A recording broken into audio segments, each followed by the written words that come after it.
How's it going, my friends? This is ZPB Studios here, and welcome to the third episode of ZPB Obscure Media, where I'll be looking at media that not a lot of people know about and very few people do.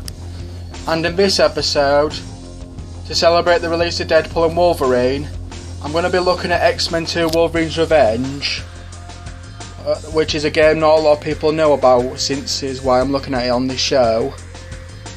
Developed by a company called GenePool Software and published by Activision in April 2003. Now, about GenePool Software, they were formed in 2000, which is funny enough was the same year I was born, by former members of Warthog Games after developing the Star Trek game called Star Trek Invasion, which funny enough I have. And as you can probably see, one of the most criticised elements about the game on the reviews that I did find is that while the cover features Hugh Jackman on it, Wolverine's looks nothing like him in the game, as you can see there.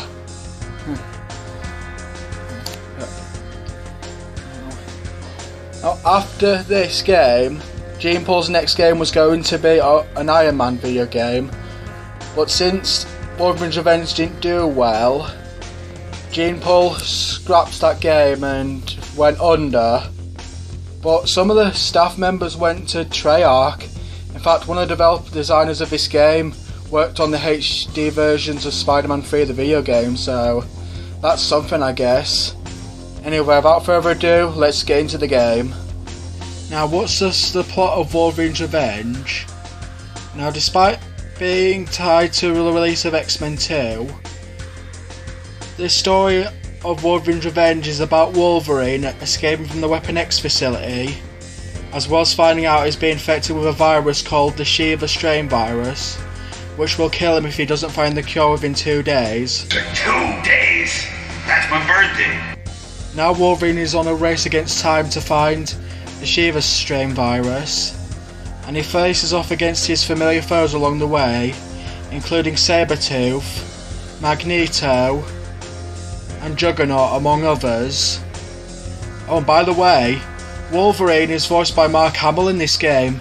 Yeah, the same Mark Hamill who played Luke Skywalker and voiced the Joker in various Batman animated media. And for the one and only time voicing the character, he does a really good job. That was a long time ago, Hank. I spent years wandering the woods of northern Alberta in the wild, and I came here to Salem Center. I stopped thinking about what those gooners told me on my last day at the Weapon X facility. You were part of the Weapon X program yourself. You know we all have a virus that's gonna kill us. Well, Wolverine's Revenge is an action game where you play as Wolverine, of course, beating up enemies by slashing them with Wolverine's claws or kicking them. And if you can stun them by kicking them, you can unleash a finishing move called a strike, which grants you bonus points. And you can also perform strike moves if you're ganged up on, as well as collecting key cards and other important items to proceed through the levels.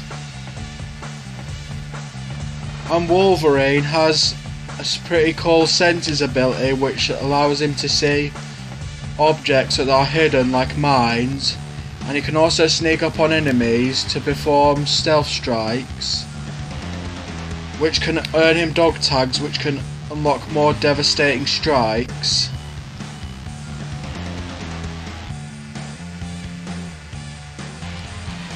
In addition, the player can also retract Wolverine's claws, which allows him to heal his health. In addition, the player can also collect comic covers which unlock costumes, which admittedly look pretty cool, such as the Ultimate X-Men costume, the costume used in the X-Men movies, his classic yellow and blue costume with the mask, as well as a prototype costume designed by Alex Ross. In addition to comic book covers, you can also unlock Cerebro memory files, which unlock model viewers, which are narrated by none other than Patrick Stewart.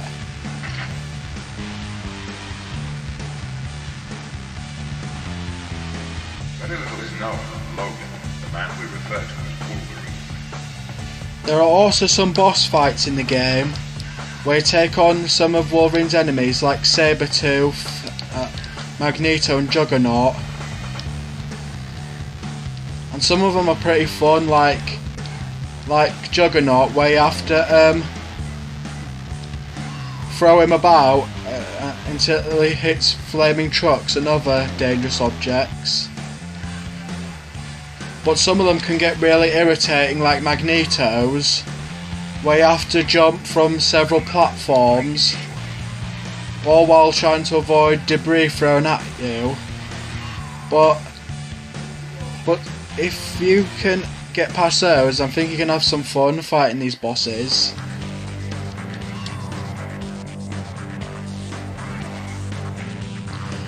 In addition to defeating enemies and collecting items, there are also some stealth segments in Wolverine's Revenge, where Wolverine can sneak up on enemies undetected,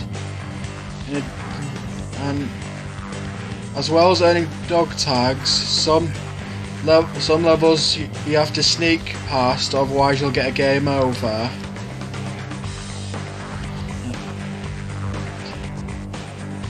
And also, this game seems to have borrowed a lot of inspiration from the 2002 Spider-Man game, which is somewhat to be expected since this was also published by Activision, who also published that game. And there are some similarities between the two games.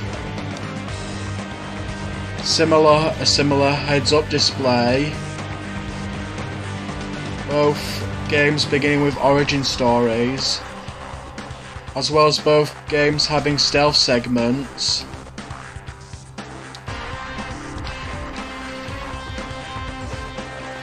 Now let's talk about the game's visuals. Now, despite the game looking nothing like the X-Men movies, I can say this game looks pretty decent for the most part. I mean, some of the character models look alright, like Wolverine looks pretty cool with his spiky hair and sideburns, as well as some of the soldiers looking straight out of Small Soldiers. Then you've got character models who look really weird, such as Professor X looking like an alien, and Sabretooth looking more like Bigfoot than Wolverine's mortal enemy. But aside from that, I think this game looks good for 2003. Obviously it doesn't look as impressive as other games released in that year, such as Ratchet & Clank 2, Jak 2, Enter the Matrix and others. But it still looks pretty good, and yeah.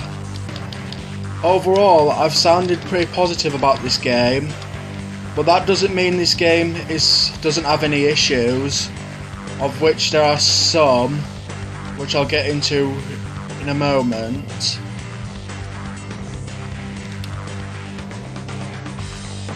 Now, some of the reviews I read on this game pointed out how hard it can be, and yeah, sometimes when you're fighting an enemy in this game, they can take huge amounts of health away from you and can block your attacks.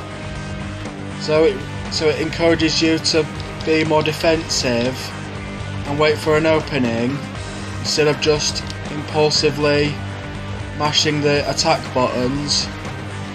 And the game also has a fair bit of BS, like here for example. What was that? And that's not even getting to the game's lack of checkpoints. So basically, every time you die, you have to start the level from the beginning, regardless of how much progress you made through the level.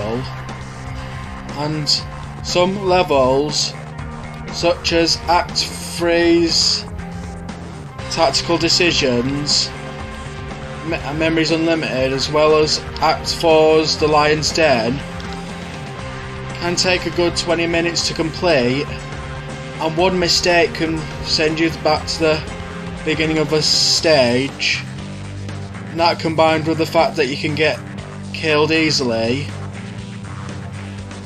And this is a game which requires you to persevere instead of like rage quitting prematurely if you want to see the game through to the end. Does that make the game bad? Well, if you're a perseverant person like me, I mean, I managed to do the command center in Ratchet & Clank 3 without any armor, so if I can do it, anyone can do it. But I rest my case.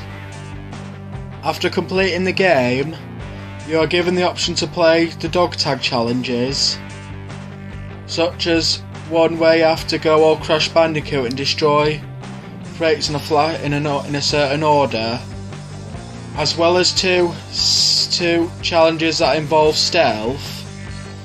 And if you manage to complete them all, you'll unlock some extra outtakes, and some of these are genuinely pretty funny, like this one for example.